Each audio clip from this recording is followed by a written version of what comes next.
Hi friends, ഇന്നത്തെ video ഒരു reporting video ആണ്. ട്രീ സൈസിലുള്ള ഒരു വലിയ ബട്രിയ പ്ലാന്റിനെ നമ്മൾ വലിയൊരു പോട്ടിലോട്ട് റീപോർട്ട് ചെയ്യുകയാണ്.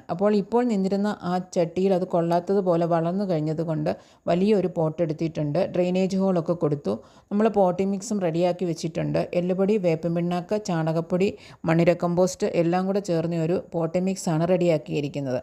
അപ്പോൾ അതിലോട്ട് നമുക്കിനിയും ഈ ചെടിയെ ഒന്ന് റീപോർട്ട് ചെയ്ത് കൊടുത്താൽ മതി. പെട്രിയ വൈനെ നമുക്ക് കുറ്റിച്ചെടിയായിട്ടും വള്ളിച്ചെടിയായിട്ടും വളർത്തിയെടുക്കാം. അപ്പോൾ ഈ വലിയ ഒരു പ്ലാന്റ് ആയതുകൊണ്ട് നമുക്കൊരു വലിയ ചട്ടിയിലോട്ടാണ് ഇതിനെ മാറ്റേണ്ടത്. അപ്പോൾ നമ്മളിതിനെ ഈ ചട്ടിയിലോട്ട് മാറ്റുകയാണ്. പോട്ട് കട്ട് ചെയ്തെടുത്തത് കൊണ്ട് ചെടിക്ക് യാതൊരു കുഴപ്പവും വന്നിട്ടില്ല. ചെടിയെ അതുപോലെ തന്നെ നമ്മൾ വലിയൊരു പോട്ടിലോട്ട് മാറ്റി വെച്ചിട്ടുണ്ട്. വലിയ സൈസിലുള്ള ഒരു പ്ലാന്റാണ്. നമ്മൾ പോട്ടി മിക്സ് ഒക്കെ ഇട്ട് ഇതിനെ ഫില്ല് ചെയ്ത് കൊടുത്തു. അപ്പോൾ ഇതോടുകൂടി ചെടിയുടെ റീപോർട്ടിംഗ് ഒക്കെ കഴിഞ്ഞിട്ടുണ്ട്. നല്ല സൂര്യപ്രകാശം കിട്ടുന്ന സ്ഥലത്ത് പടർത്തിവിടാൻ സൗകര്യമുണ്ടെങ്കിൽ ഇതിനെ ഒരു വള്ളിച്ചെടിയായിട്ട് നമുക്ക് വളർത്തിയെടുക്കാം. പൂക്കളൊക്കെ പോകുമ്പോൾ കട്ട് ചെയ്ത് ഒരു കുറ്റിച്ചെടിയായിട്ടും വളർത്തിയെടുക്കാം.